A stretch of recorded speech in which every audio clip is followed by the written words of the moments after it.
Good morning guys. Happy Friday everyone. Dito tayo ngayon sa bakuran.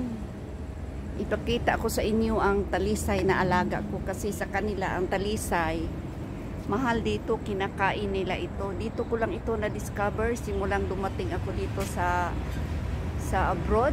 Simulang nag-abroad ako na makain pala ang talisay. Sa amin may talisay kami sa bakuran, kung hindi ko alam ito pala'y kinakain. Tinitikman ko, medyo masarap naman, kaso lang parang mapakla.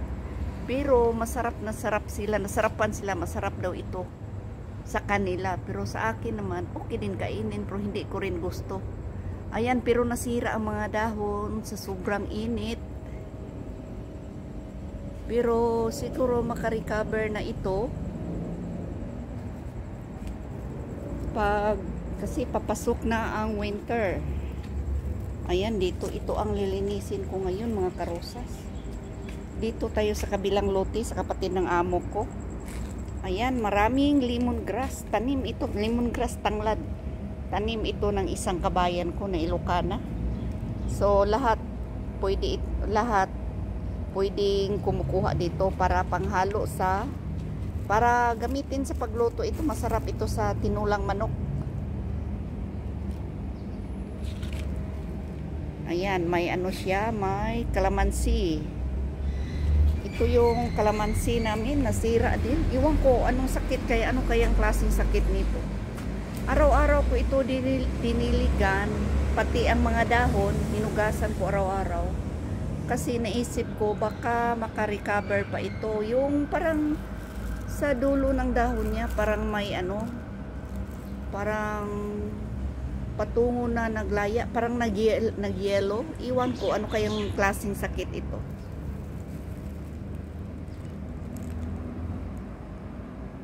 Ayan, malaki na sana yung puno.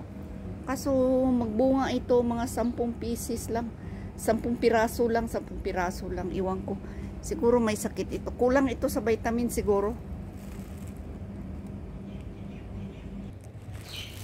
Ito ang bakura namin, ito lilinisin ko ito ngayon. Maganda na ang weather ngayon, hindi na humid, hindi na rin gaano mainit.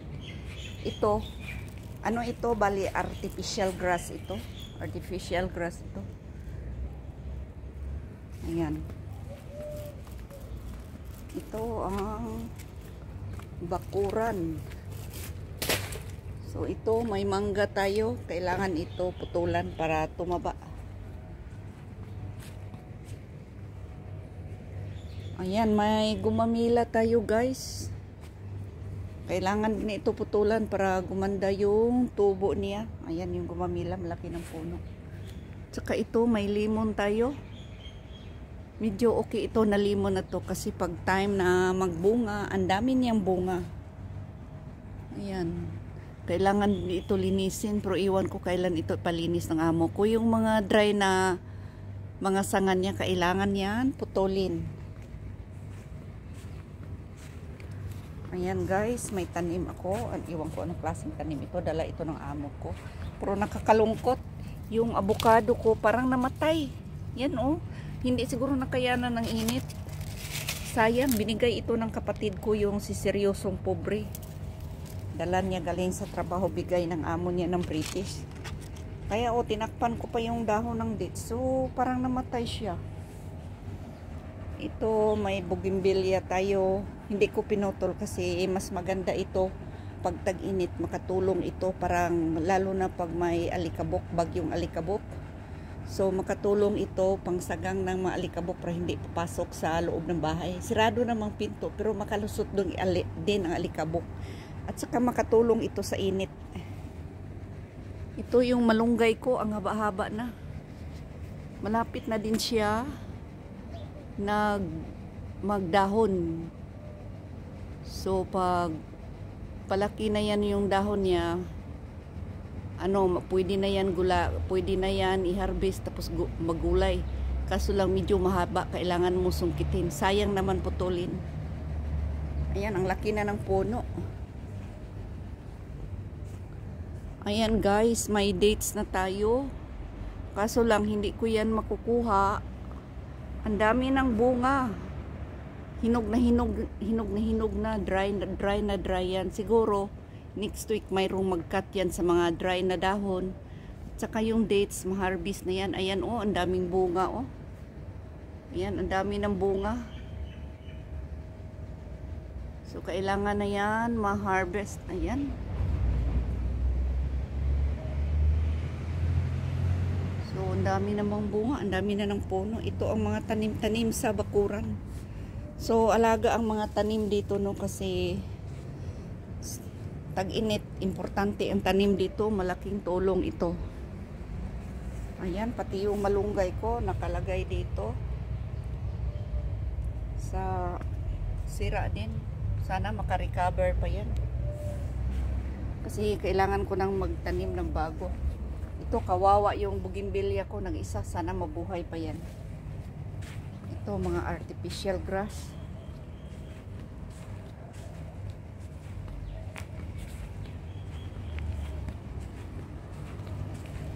Ito, malaking puno ng kalamansi. Iwan ko ba ang bunga dito? Pag magbunga siya, kailangan i-harvest mo ng maaga. Hindi naman gaano karami yung bunga niya. Sorry guys, ang ingay ng isi sa loob ng amo ko. Hindi naman gaano karami ang bunga niya, pero may bunga din. Kaso lang nag-crack, parang nabiyak na hati. Ayan, kailangan talaga ito ng vitamins. Matagal nang hindi ito nalagyan ng vitamins. Ito, puno ito ng marberry. Marberry ba ito? O blueberry, marberry. Ayan, malapit na ito magbunga. So, pag tag-init kasi parang maubos yung dahon niya. So, ngayon, nag-start na yung winter. Nag-start na uli na parang nabalik na sa sigla. Ito, mas maganda ang lemon dito kaysa kabila. Ito pa, ipakita ko pa sa inyo guys. Ito yung lemon. May chiko kami, walang bunga. Ito yung chiko. Matagal itong chiko na to, laging pinuputulan. Hindi naman nagkaroon ng bunga.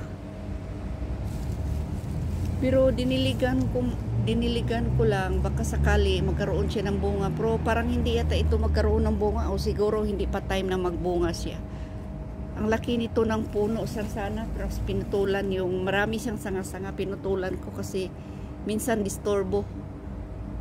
Kaya araw-araw ko yan diniligan yan. O, ang lakas maghaba ng mga dahon ng mga sanga. Ayan.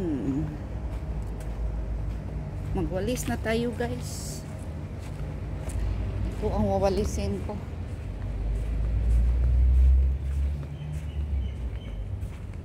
Ayan, ito ang puno ng dates. Ito, marami akong klaseng walis. Ito, mayroon akong isang klaseng walis, pero mabigat. Ito sa atin yung parang walis ting-ting. Pero iba ito sa walis sa atin, hindi ito sa niyog. Iwan ko anong klaseng walis ito. Walang iba akong mahanap.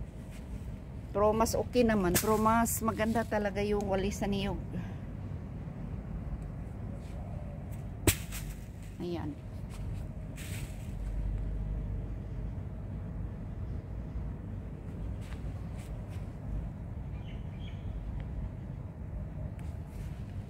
Ayan guys, hanggang dito na lang tayo kasi simula na si Karosas maglinis na.